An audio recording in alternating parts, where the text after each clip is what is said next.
በስመ አብ ወወልድ ወመንፈስ ቅዱስ አሐዱ አምላክ አሜን። አቤቱ የምሕረት ይቅርታ ባለቤት እግዚአብሔር አምላካችን በቸርነት ይቅርታ በርኅራኄ እስካሁን ያለውን ጊዜ ባርከ ቀድሰ በሰላም በሕይወት ከዚህ ሰዓት ከዚህ ዕለት ስላደረስከን ክብር ምስጋና ለአንተ ይሁን።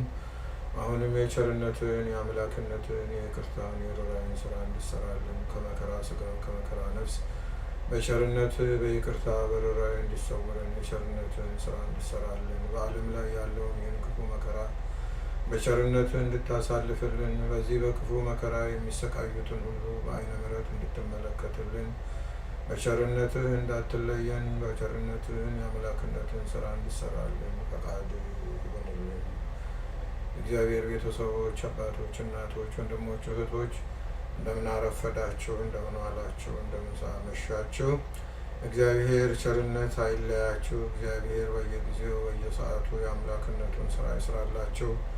ዛሬ ቸሩ መድኃኔዓለም ነውና በሱ ምክንያት ትንሽ የእግዚአብሔርን ቃል አብረን እንነጋገራለን። ይቺ ልዩ ቀን ናትና ለክርስቲያን እና በቅዱሳት መጻሕፍት ስለዚህ ቀን የተጻፉትን ቃላት አብረን እናያለን።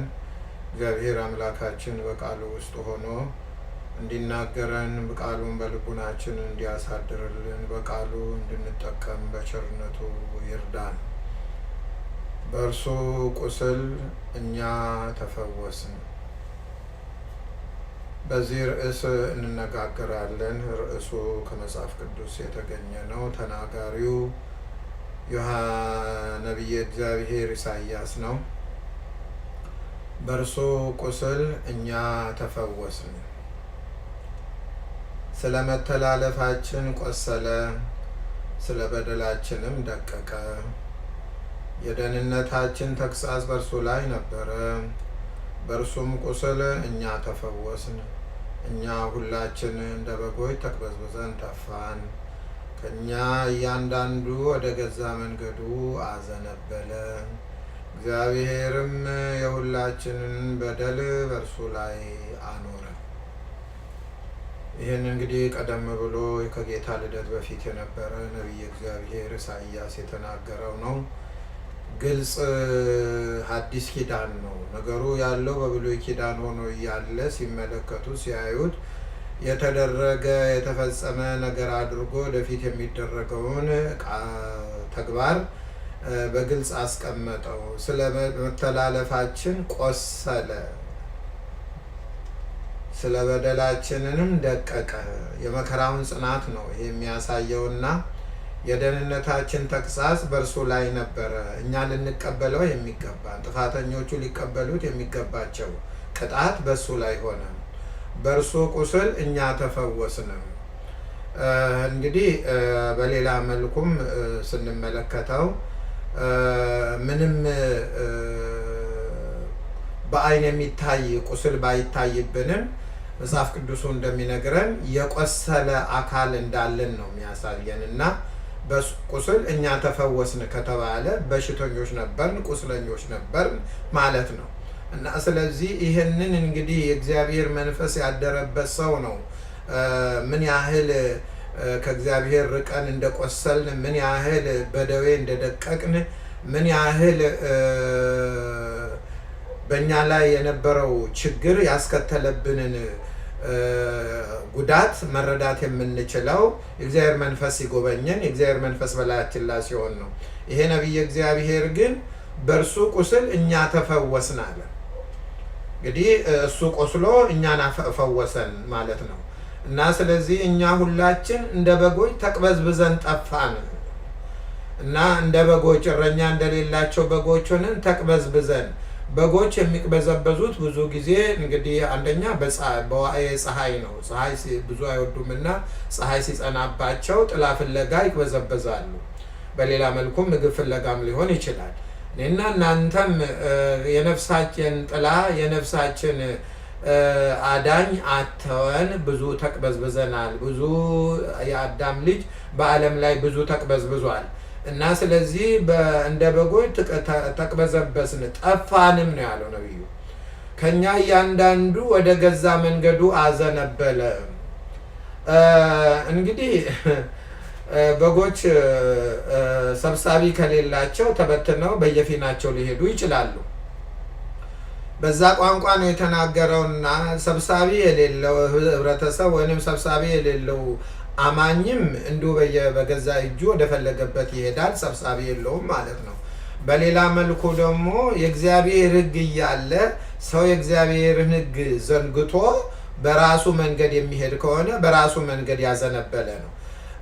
በብሉይ ኪዳን ያለው ምናልባት እንግዲህ ያ በዘመኑ እንዴት ወደ ገዛ መንገዳቸው እንዳዘነበሉት ነቢዩ ያውቋል። በእኛ ዘመን ግን ይሄ ሁሉ ተደርጎልን በቁስሉ ተፈውሰን የደህንነታችን ተግሳጽን እሱ ተሸክሞ የጠፋንን በጎቹን እኛን ከሰበሰበን በኋላ ዛሬም ወደ ገዛ መንገዳችን የምናዘነብል ሰዎች ከሆን በጣም የምናሳዝን ሰዎች ነን። እንግዲህ ያን ጊዜ ወደ ገዛ መንገዳቸው ያዘነበሉትን የተቅበዘበዙትን ክርስቶስ እንዲህ መከራ ተቀብሎ እንዲህ ስቃዩን አይቶ ሰበሰባቸው፣ ከመቅበዝበዝ አዳናቸው። ዛሬ ግን በዘመነ ክርስትና ክርስቶስ የሞተለት ሕይወት እንዲህ የሚቅበዘበዝ ከሆነ ክርስቶስ የሞተለት ሕዝብ ወደ ገዛ መንገዱ የክርስቶስን መንገድ ትቶ ወደ ገዛ መንገዱ የሚያዘነብል ከሆነ የሚያሳዝነው ይሄ ነው። እግዚአብሔርም የሁላችንን በደል በእርሱ ላይ አኖረ አለ። መቼም መቀጣት የሚገባ ጥፋተኛ ሰው ነው። ጥፋተኛ መቀጣት ሲገባ የሁላችንን ጥፋት ኢየሱስ ክርስቶስ እንዲሸከመው አደረገ። ይሄ እንግዲህ ምን ያህል ከልጁ በላይ እንደሚወደን ነው የሚያሳየው። ይሄ ልጁን ለሞት አሳልፎ ሰጥቶ የእነዚህ ሰዎች ሁሉ ሸክም መቼም ያልሰራ ነው ዓለም ያልሰራው ኃጢአት የለም፣ ያልሰራ ነው በደል የለም። ያን ሁሉ ኢየሱስ ክርስቶስ እንዲሸከም ተደረገ። ያ ማለት የኃጢአቱን ውጤት ማለት ነው። ኃጢአትን ተሸከመ ተብሎ ብዙ ጊዜ በመጽሐፍ ቅዱስ ሲጻፍ ኃጢአት የሚያስከትለውን ውጤት ማለት ነው። የኃጢአትን ውጤት ነው ኢየሱስ የተሸከመው እንጂ ኃጢአትን አይደለም። ኃጢአትን ተሸከመ ብሎ በመጽሐፍም ተጽፎ ይነበባል። ግን ልናውቀው ልንረዳው የሚገባው ኃጢአትን ሳይሆን የኃጢአትን ውጤት ነው። የኃጢአት ሞት ግርፋት፣ የኃጢአት ሞት ስቅላት፣ የኃጢአት ቅጣት ማለት ነው። የኃጢአት ቅጣት ወይንም ዋጋው ወይንም ደግሞ ሞት ኃጢአት የሚያስከትለው ቅዱስ ጳውሎስም ተናግሮታልና የኃጢአት ደሞዝ ሞት ነው ብሏል። እና ያንን ነው የተሸከመው። እና ስለዚህ ኃጢአታችንን ተሸከመ ሲባል የኃጢአታችንን ፍዳ ነው የተሸከመው እንጂ ቀጥታ ኃጢአትን ተግባርን አይደለም የተሸከመው። እና ቀጥሎ ያለው ንባብ ተጨነቀ፣ ተሰቃየ፣ አፉንም አልከፈተም፣ ለመታረድ እንደሚነዳ ጠቦት በሸላቶቹም ፊት ዝም እንደሚል በግ እንዲሁ አፉን አልከፈተም። በምን ዕዳዬ ነው የምደበደበው? ምን ስላደረግኩኝ ነው ብሎ አላለም። ይህ አንዱ ነው። በሌላ መልኩም አልተቀየመም። ያ ሁሉ ናዳ ሲወርድበት አልተቀየመም። ለዚህ ነው አፉን አልከፈተም ማለት።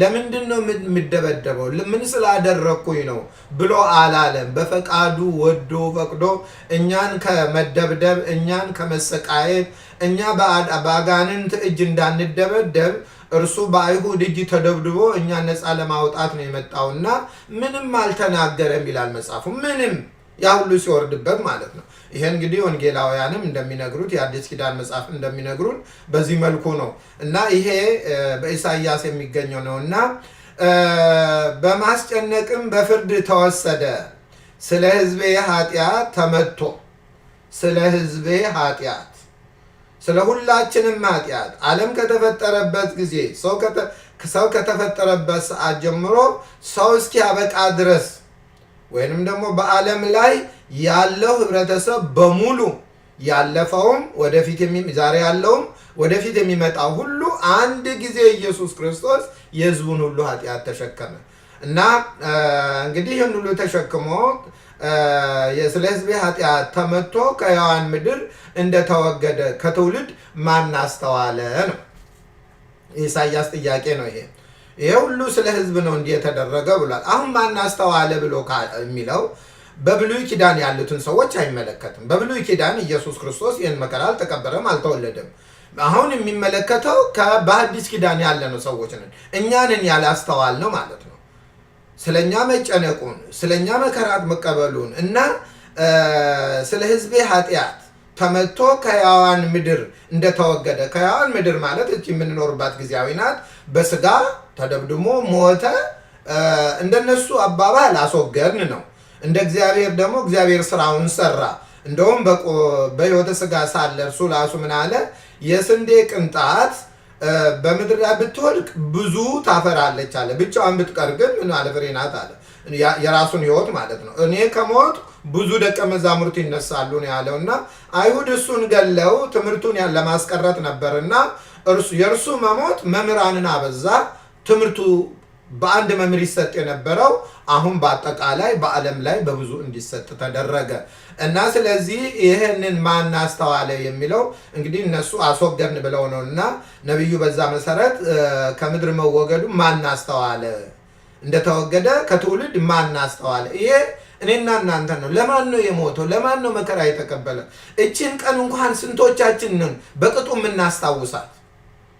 እኔ እውነቴን ነው እስከ ካህናት ድረስ የሌላን የጻድቃን የሰማዕታትን የሌሎችን በዓላት እናከብራለን እንቀድሳለን እያሉ ብዙ ነገር ሲያደርጉ የመድኃኔዓለምን ቀን ግን ከምንም የማይቆጥሩ አሉ ያልገባቸው።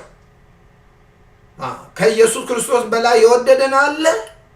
የትኛው ሰማዕት የትኛው ጻድቅ ነው ከኢየሱስ በላይ የሚያድነን?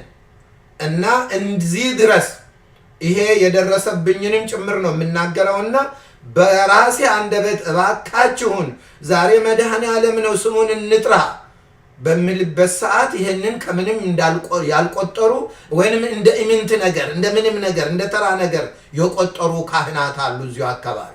ሁልጊዜ ማረሳው ነው በውስጥ የሚኖር ነገር ነው።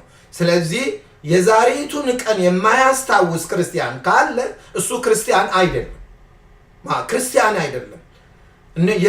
የመድኃኔዓለምን ውለታ የረሳ የመድኃኔዓለምን ዋጋ የመድኃኔዓለምን ደም ዋጋ ያሳጣ እሱ ክርስቲያን አይደለም። እና ማን አስተዋለ አለ። ስለ ሕዝቤ ኃጢአት ተመቶ ከምድር እንደተወገደ ከትውልድ ማን አስተዋለ አለ።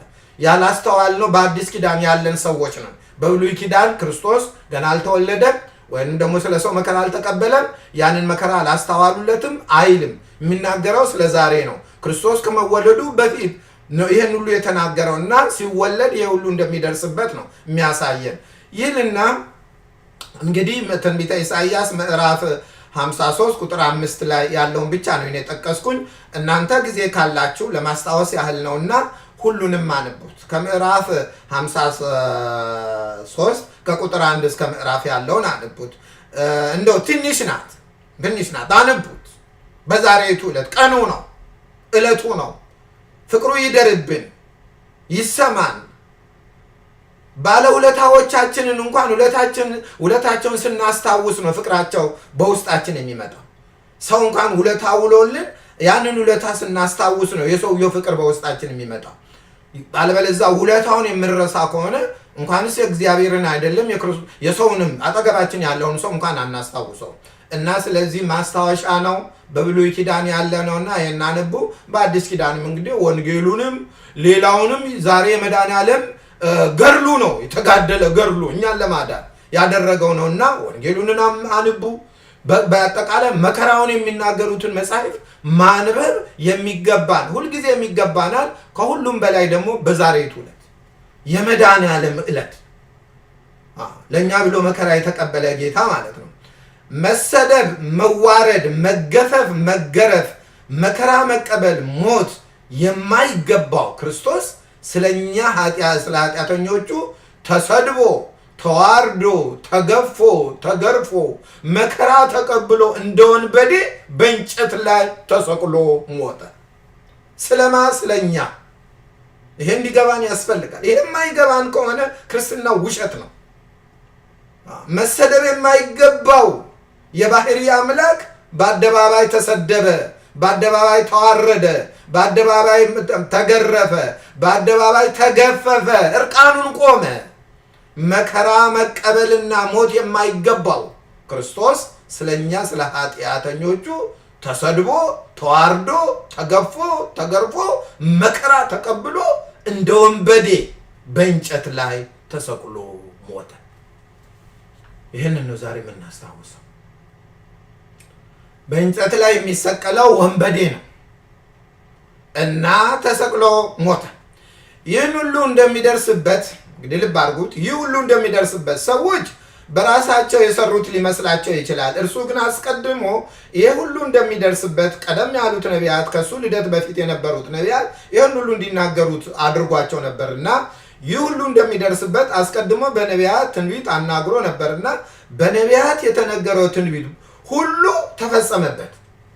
ለዚህም ነው እርሱ ተፈጸመ ሁሉ ያለ። ሁሉ ነቢያት ያልተናገሩት ድንገት በኢየሱስ ክርስቶስ ላይ የደረሰ ምንም ነገር የለም። ሁሉም አስቀድሞ እሱ ራሱ አናግሮት ነበርና በኢሳይያስ እንግዲህ ከፊሉን ቅድም ተናግረናልና ነሳ ደዌነ ወጾረ ሕማመነ፣ ደዌያችንን ተቀበለ ሕመማችንንም ተሸከመ ብሏል። ይኸው ቅድም ባልኩት በጠቀስኩት ምዕራፍ ላይ የሚገኝ ነው። ነሳ ደዌነ፣ ደዌያችንን ተቀበላል። ያ ማለት ምንድነው? እኛ መገረፍ ሲገባን እሱ ተገረፈ። እኛ እርቃን መቆም ሲገባን እሱ እርቃኑን ቆመ። እኛ መሰቀል ሲገባን እሱ ተሰቀለ። እኛ መሞት ሲገባን እሱ ሞተ። ይሄ ነው ደዌያችንን ተቀበለ ማለት። ሕማማችንንም ተሸከመ። ተሆለቆ ምስለ ጊጉያን፣ ከአመፀኞች ጋር ተቆጠረ። ይሄንን የቤተ ክርስቲያን ሊቅ እንዴት ነው ከወንበዴዎች ጋር ተቆጠረ የሚለውን ነገር የቤተ ክርስቲያን አባት የገባው አባት ምን አለ? ከመይደምረነ ምስለ ነፍሳተ ጻርቃን አለ። ካልበደሉ ከ99 ቅዱሳን ይደምረን ዘንድ ነው እርሱ ከወንበዴዎች ጋር ተደምሮ ከወንበዴዎች ጋር ተቆጠረና እኛ ደግሞ ካልበደሉ ቅዱሳን ጋር እንድንቆጠር ባለቤቱም ሲናገር 99ን ትቶ የጠፋችውን ሊፈልግ ይሄዳል ብሏልና ንስሐ የማይፈልጉ ጻርቃን ብሏቸዋል። እነዛ ቅዱሳን መላእክት ማለት ከነዛ ማይበር ይደምረን ዘንድ እርሱ ምን ሆነ? በዚህ በሁለት ወንበዴዎች መካከል በዚህም ያለው ወንበዴ ነው፣ በዚህም ያለው ወንበዴ ነው። ስለዚህ በእነሱ አባባል ሶስቱም ወንበዴዎች ናቸው ለማለት ነው። ስለኛ ብሎ በወንበዴዎች መካከል ተሰቅሎ ወንበዴ ተባለ ማለት ነው። ማንን ለማዳን? እንደኛ ያለውን ወንበዴዎቹን ለማዳን። ስለዚህ ይሄ እንዲገባን ያስፈልገናልና የገባው አባት ምን አለ? ተወለቆ ምስለ ጊጉያን ያለውን ከመይደምረነ ምስለ ነፍሳተ ጻድቃን አለ። ከጻድቃን ማህበር ይደምረን ዘንድ እርሱ ስለኛ ብሎ ከወንበዴዎች ጋር ተቆጠረ፣ እኛ ከጻድቃን ከቅዱሳን እንድንቆጠር ብሏል። ትክክል አባባል ነው። ምክንያቱም እሱ የሚሰራ ስራ ሁሉ ውጤት አለ። ውጤቶቹ እኛ ነን። የእኛ ጽድቅ የኢየሱስ ክርስቶስ የመከራ ውጤት ነው እና ቀጠለና ምን አለ? ከአመፀኞች ጋር ተቆጠረ። ጀርባዬን ለገራፊዎች ጉንጬንም ለጠጉር ነጪዎች ሰጠው። ይሄ ቀደም ብሎ የተነገረ ነገር ነው። ልብ አድርጉት። ሰጠው። ፊቴንም ከውርደት ከትፋት አልመለስኩም አለ። ልብ አድርጉት። እንግዲህ ነቢዩ ነው ይሄን አስቀድሞ የሚናገረው ማለት ነው። በትንቢተ ኢሳይያስ ላይ ነው ይሄ የሚገኘውና ሲተፉበት፣ ፊቱን በጥፊ ሲመቱት፣ ይህን ሁሉ ሲያደርጉበት አልመለስኩኝም። ስለማ ስለኛ እንዲህ አድርጎ ነው ገንዘቦቹ ያደረገን። ክርስትና በዚህ የተገኘ ነው። የክርስትና ዋጋ ይሄ ነው። ስለዚህ ይህንን ከተረዳን ክርስትናችንን አክብረን እንይዘዋለን። ክርስትናችንን እንወደዋለን። ክርስትናችንን እናከብረዋለን። ለምን? ከዋጋ በላይ በሆነ ዋጋ ነው እና የተገኘው። ስለዚህ ከውርደት አልመለስኩም ተብሎ የተነገረው ትንቢት ተፈጸመበት ማለት ነው። ከአመፀኞች ጋር ተቆጠረ። ጀርባዬን ለገራፎች ጉንጬንም ለጠጉር ነጪዎች ሰጠው፣ ፊቴንም ከውርደትና ከክፋት አልመለስኩም ተብሎ በትንቢተ ኢሳይያስ ቀደም ብሎ የተነገረው ተፈጸመ። ተፉበት እና በአደባባይ ማለት ነው ንጉሠ ነገሥትን በመላእክት ታጅቦ የሚመሰገነውን ጌታ እንተፍ ብለው ምራቃቸውን ተፉበት። ይሄ ሊገባን ለማ ስለኛ ያን ሁሉ ያልተቀየመውን ስለኛ ፍቅር ብሎ አልተቀየመም። የሚቀጥለው ሌላው ነቢይ ደግሞ ምን አለ? ዳዊት ቀነውን ደዌ ወገሬ ወለቁ ኩሉ አይጽምቴ ወተካፈሉ አልባሴ ለርእሶሙ፣ እጄን እግሬን ቸነከሩኝ፣ አጥንቶቼን ሁሉ ቆጠሩ፣ ልብሴንም ለራሳቸው ተካፈሉ። ይሄን ዳዊት ነው ስለ ኢየሱስ ክርስቶስ የተናገረው። ዳዊት እጁንም እግሩንም አልተቸነከረም። በስነ ስርዓቱ አርጅቶ ነው የሞተው። ግን የተናገረው ስለ ዳዊት ስለ ኢየሱስ ክርስቶስ ስለሆነ ቀደም ብሎ እንግዲህ 1000 ዘመን ቀርቶት እያለ ነው ክርስቶስ ሊወለድ ወደፊት 1000 ዘመን ቀርቶት ነበርና በዳዊት ጊዜ ማለት ነው። ስለዚህ ምን አለ በዛን ሰዓት እጄንና እግሬን ቸነከሩኝ፣ አጥንቶቼን ሁሉ ቆጠሩ አለ። እንዴት ነው አጥንት የሚቆጠረው? ስጋ አልቆ ከግርፋት ብዛት የተነሳ ስጋ አልቆ የጎኑ አጥንት እስኪቆጠር ድረስ ማለት ነው። ይሄ ነው እንዲገባን እንፈልገው። ለማን ነው እንዲህ የሆነው? ለምንድን ነው እንዲህ የሆነው? እንግዲህ ይህንን አይተን እንዲህ የሚወደንን አባት እኛ ምን እየከፈልነው ነው? ምን ተነአስዮ ለእግዚአብሔር በእንተ ኩሉ ዘገብረ ሊ ተብሏል ቅዱስ ዳዊት። ለእኛ ይህንን ነው ያደረገው። እርሱ በዘመኑ ስለባረከውና ሁሉ ነገር ስላደረገ ምድራዊ ነገር ነው ያም ነገር የተደረገውና ስለዛ እንኳን ለእግዚአብሔር ምንድን ነው የምከፍለው? ስላደረገልኝ። እኔና እናንተ ለእግዚአብሔር ዛሬ ምንድን ነው የምንከፍለው? ራሳችንን እንኳን ለዚህ አስገዝተን እኔ የክርስቶስ ነኝ በደሙ የተገዛው ነኝ ማለት እኮ ያቃተን ሰዎች ነን። እና ማን ነው እጄን እግሬን ቸነከሩን፣ ልብሶችንም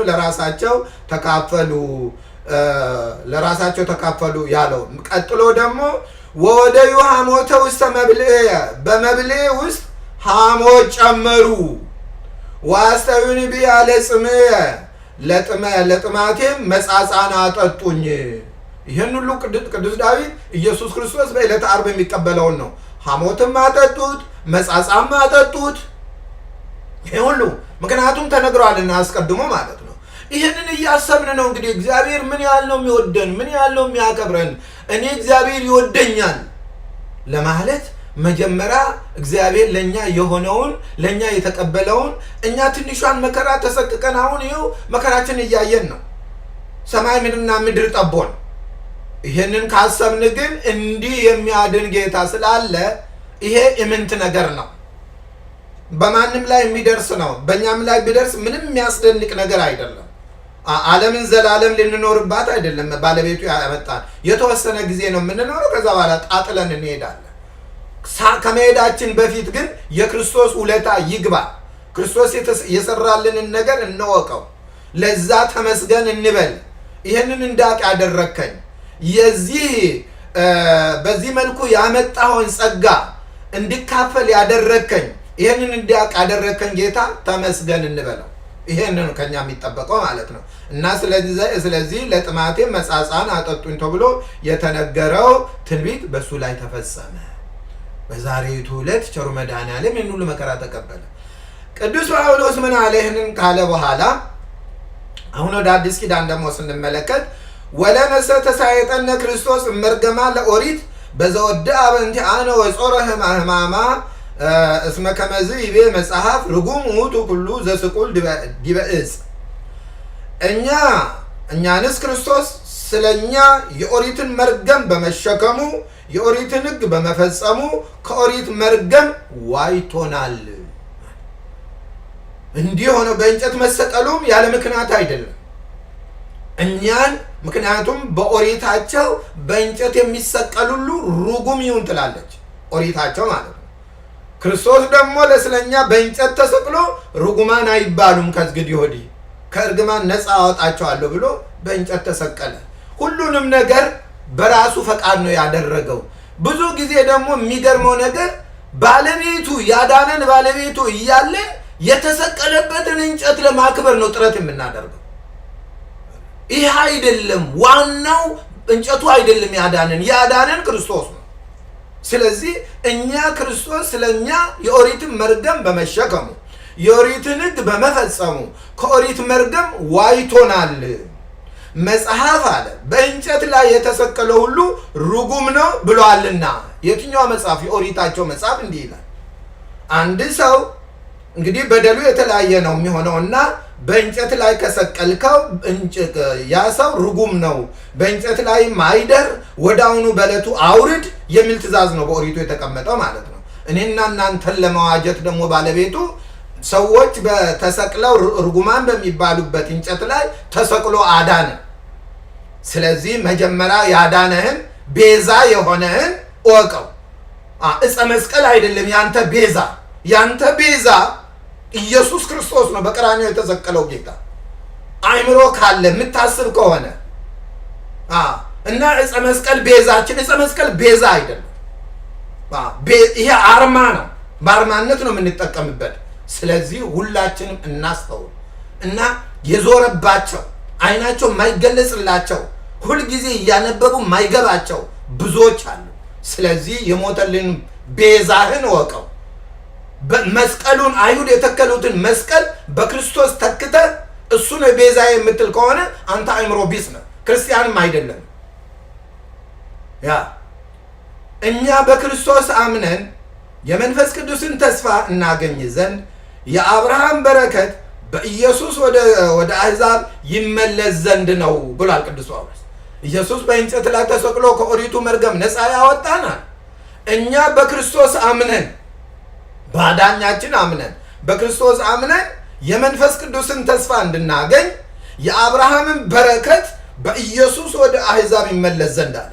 እግዚአብሔር አብርሃምን መባረክን እባርካለሁ የምድር አሕዛብ በአንተ ይባረካሉ ብሏል። ያ በረከት በኢየሱስ ክርስቶስ ስናምን ወደኛ ይመጣል ማለት ነው።